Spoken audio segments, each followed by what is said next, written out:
Shalom, sahabat setia yang dikasihi oleh Tuhan Yesus Kristus. Kembali kita jumpa lagi bersama kami, Solidio Gratia.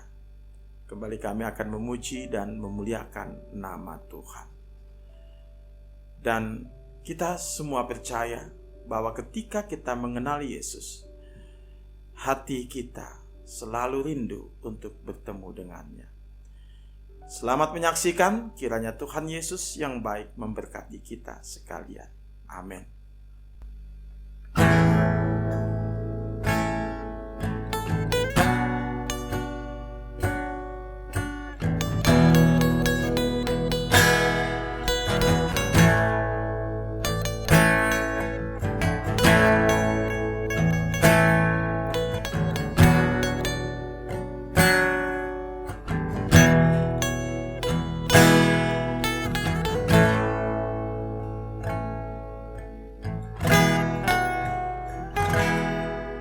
Di saat ku mengenalmu Yesus, jiwaku ingin selalu dekat denganmu. Ku rindu selalu bersamamu, walau terkadang ku merasa tak layak bagimu. Aku yang berdosa, aku yang hina, sungguh ku tak layak bagimu.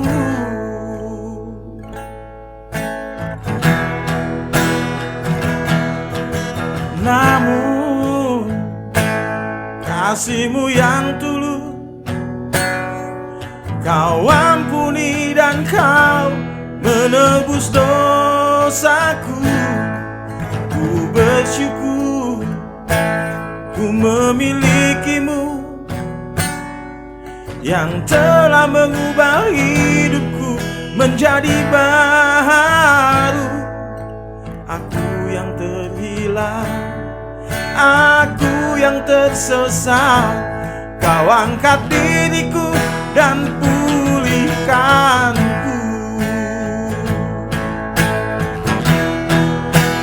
Betapa bahagia hatiku setelah Kau mengampuni dosaku.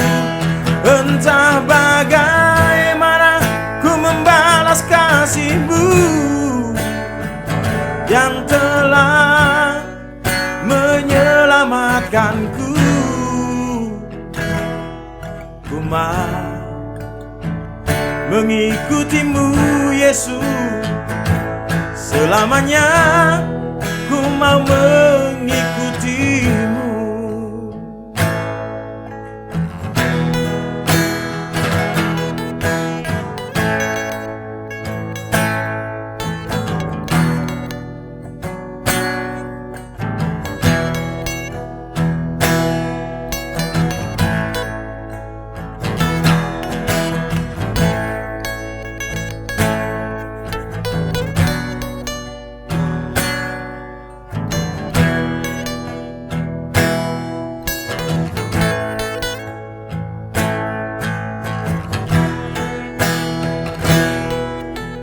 Namun kasih-Mu yang tulus, Kau ampuni dan Kau menebus dosaku. Ku bersyukur ku memilikimu, yang telah mengubah hidupku menjadi baru. Aku yang terhilang, aku yang tersesat, Kau angkat diriku dan pulihkanku. Oh, betapa bahagia hatiku setelah Kau mengampuni dosaku. Entah bagaimana ku membalas kasih-Mu yang telah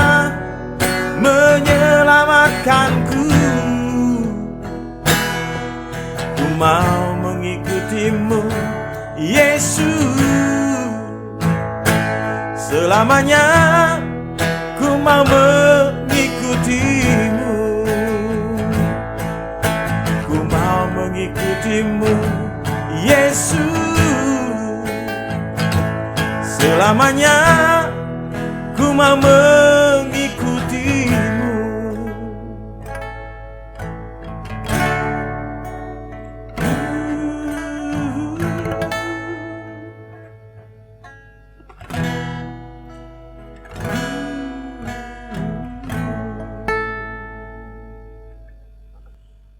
Demikianlah pujian yang sudah kita dengar bersama. Kiranya melalui pujian ini, nama Tuhan senantiasa dipermuliakan. Salam Soli Deo Gratia. Bapak Ibu, Saudara yang kekasih dalam Kristus, mari kita berdoa. Allah Bapa kami yang kami puji sembah di dalam Kristus Tuhan, terima kasih anugerah-Mu hari ini memberikan kami kekuatan dan kesehatan sehingga kami dapat mendengar firman-Mu. Terangilah hati dan pikiran kami agar kami dapat memahaminya melalui Roh-Mu yang kudus. Amin. Topik hari ini diambil dari Injil Lukas pasal 19 ayat 1 sampai dengan 10. Yesus mencari dan menyelamatkan yang hilang. Demikian firman Tuhan. Yesus masuk ke kota Yeriko dan berjalan terus melintasi kota itu. Di situ ada seorang bernama Zakheus, kepala pemungut cukai, dan ia seorang yang kaya. Ia berusaha untuk melihat orang apakah Yesus itu, tetapi ia tidak berhasil karena orang banyak, sebab badannya pendek.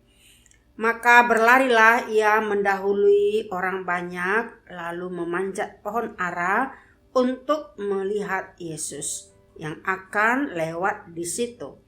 Ketika Yesus sampai ke tempat itu, ia melihat ke atas dan berkata, "Zakheus, segeralah turun, sebab hari ini aku harus menumpang di rumahmu." Lalu Zakheus segera turun dan menerima Yesus dengan sukacita. Tetapi semua orang yang melihat hal itu bersungut-sungut, katanya, "Ia menumpang di rumah orang berdosa." Tetapi Zakheus berdiri dan berkata kepada Tuhan, "Tuhan, setengah dari milikku akan kuberikan kepada orang miskin, dan sekiranya ada sesuatu yang kuperas dari seseorang akan kukembalikan 4 kali lipat." Kata Yesus kepadanya, "Hari ini telah terjadi keselamatan kepada rumah ini, karena orang ini pun anak Abraham. Sebab anak manusia datang untuk mencari dan menyelamatkan yang hilang." Demikian firman Tuhan.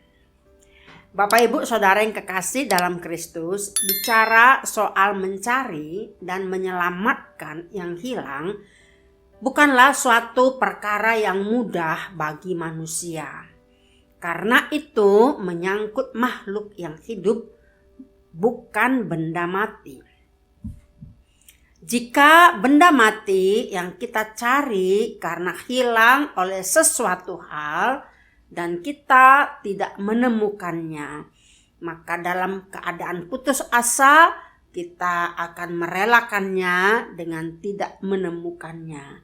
Apakah itu benda kesayangan kita atau harta berharga, perhiasan, dan kekayaan yang lain yang kita miliki.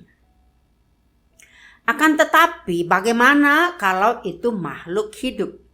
Dicari karena hilang. Katakan saja contoh hewan kesayangan kita. Mungkin si Blackie. Kita mungkin ada yang bersedih bahkan menangis karena tidak menemukannya. Lalu bagaimana jika itu manusia, saudara kita, anak kita, suami atau istri kita yang hilang? Mungkin kita akan mencarinya lewat polisi, atau media massa, atau ada saja orang yang bertanya lewat dukun. Harapan demi harapan bisa jadi pupus jika tidak ditemukan. Apakah itu hilang, tersesat karena melakukan sesuatu dosa dan perbuatan-perbuatan yang mengakibatkan jauh dari orang tua dan keluarga. Lalu bagaimana dengan perikop ini? Bahwa yang hilang dan segera dicari itu adalah manusia berdosa. Kita manusia sering bermain-main dengan dosa. Ibarat kita berada di hutan belantara, berjalan dan akhirnya tersesat, tidak menemukan jalan keluar. Ada ilustrasi seperti ini. Seorang pawang ular di India tewas terlilit ular piton ketika melakukan selfie. Ular piton seberat 20 kg digantung di lehernya. Ular piton ini melilit, menjepit peredaran darah dan akhirnya mematikan. Sudah banyak cerita tentang ular yang mematikan ketika dia tanpa jinak. Banyak yang mau pula menjadikan binatang buas ini seperti layaknya hewan peliharaan. Ular biar jinak bagaimanapun tetaplah ular. Binatang berbahaya yang berpotensi mematikan ketika kita tampak lengah. Demikian pula dengan dosa. Meski ditutupi dengan segala macam rupa, dosa tetaplah dosa. Mau diselubungi dengan amal, dengan pakaian bagus, dengan kekayaan ataupun kebaikan, dosa adalah dosa. Dosa membawa kita kepada kebinasaan, kematian yang kekal. Dosa tetaplah dosa sampai kita meninggalkannya. Dosa apapun yang ada dalam kehidupan kita harus segera dibereskan sebelum dosa itu nantinya membinasakan kita. Ketika kita menerima Yesus sebagai juru selamat, kita mengambil tindakan untuk bertobat sepenuhnya. Bertobat berarti berpaling sepenuhnya dari jalan sesat. Kalau dulu menipu, sekarang jujur. Kalau suka pornografi, sekarang suka firman Tuhan. Kalau dulu malas beribadah, sekarang rajin ke gereja. Kalau dulu pelit, sekarang suka memberi.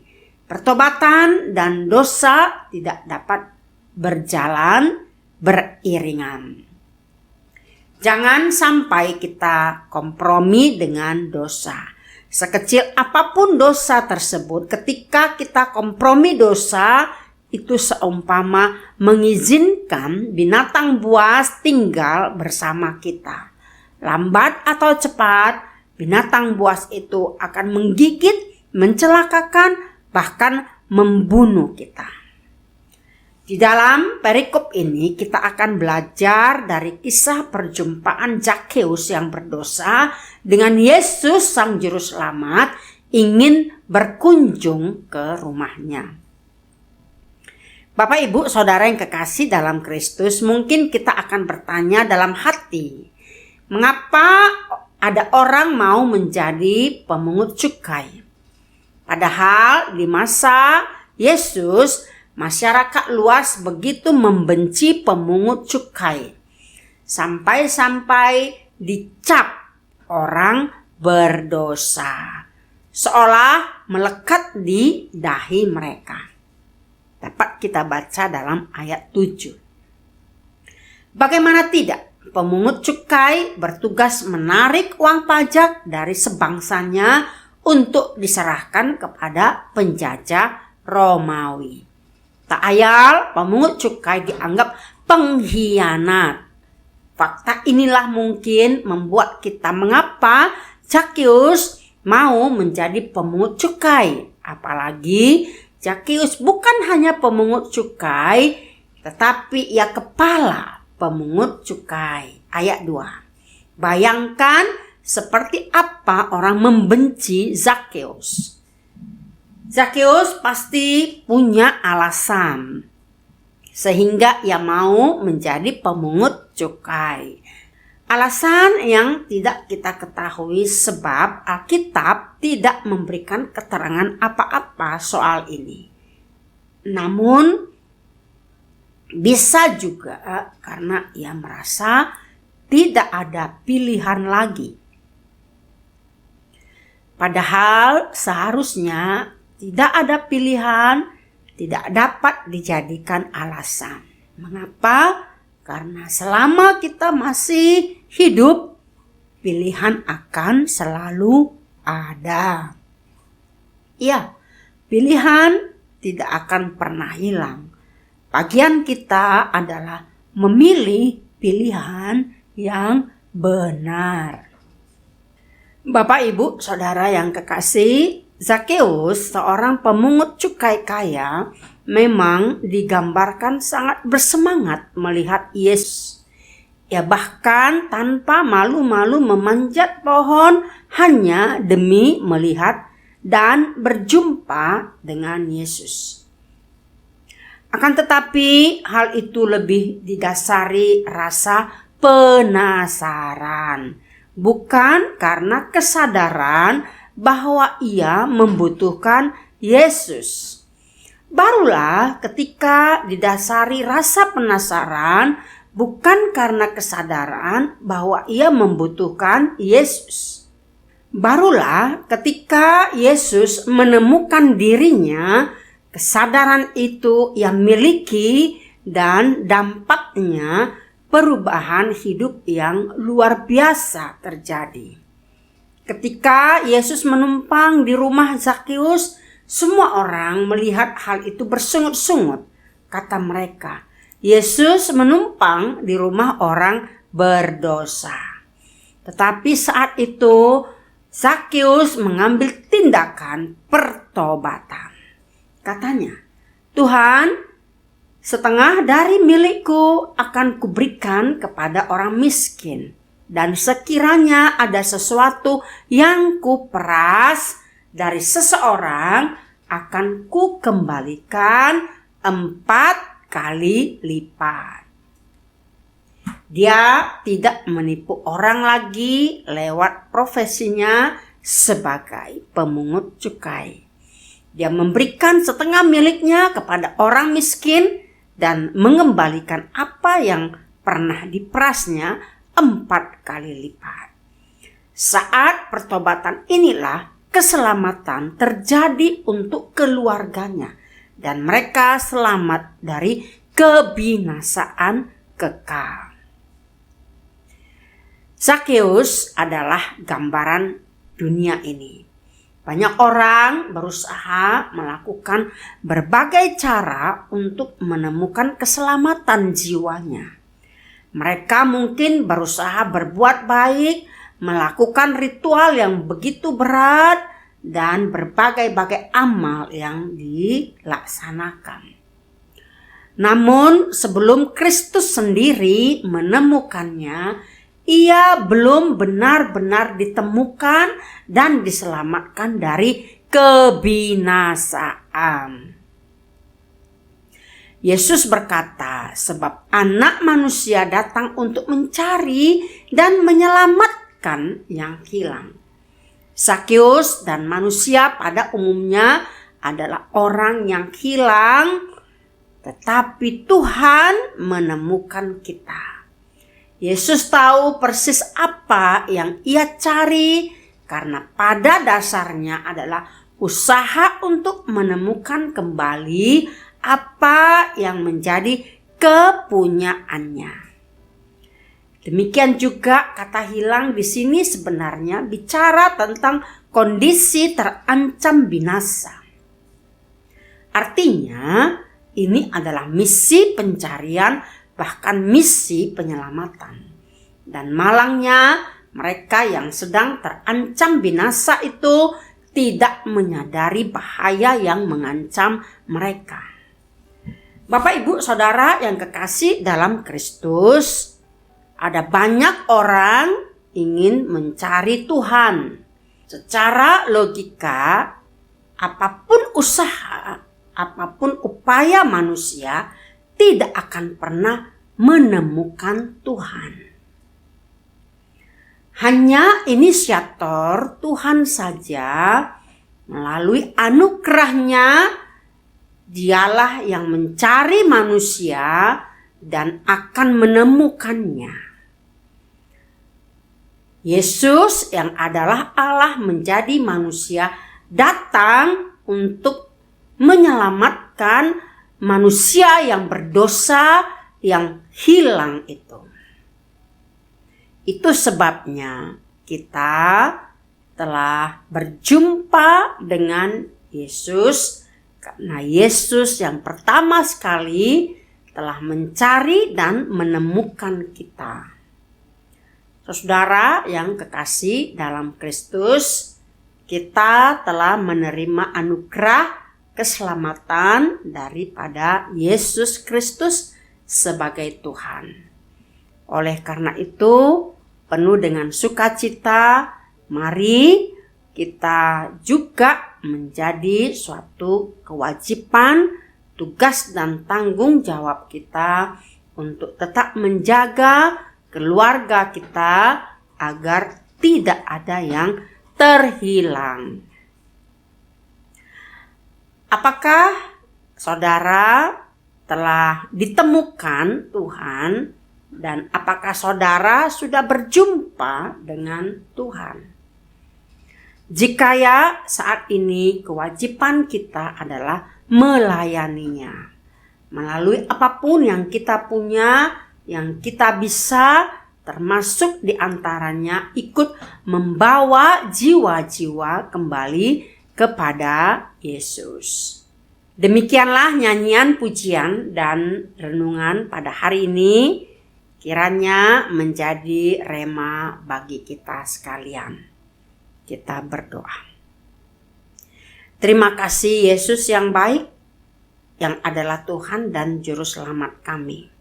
Engkau datang ke dunia ini untuk mencari dan menemukan kami yang hilang karena keberdosaan kami, agar kami menerima keselamatan dan kehidupan yang kekal. Kami belajar dari Zakeus yang sudah Tuhan temukan dan memperoleh sukacita karena keselamatan ada di dalam rumahnya, sehingga dari memperoleh keselamatan itu, dia boleh menjadi berkat bagi banyak orang.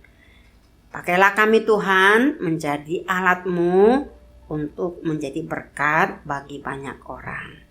Terima kasih untuk hari ini, berkati seluruh pendengar.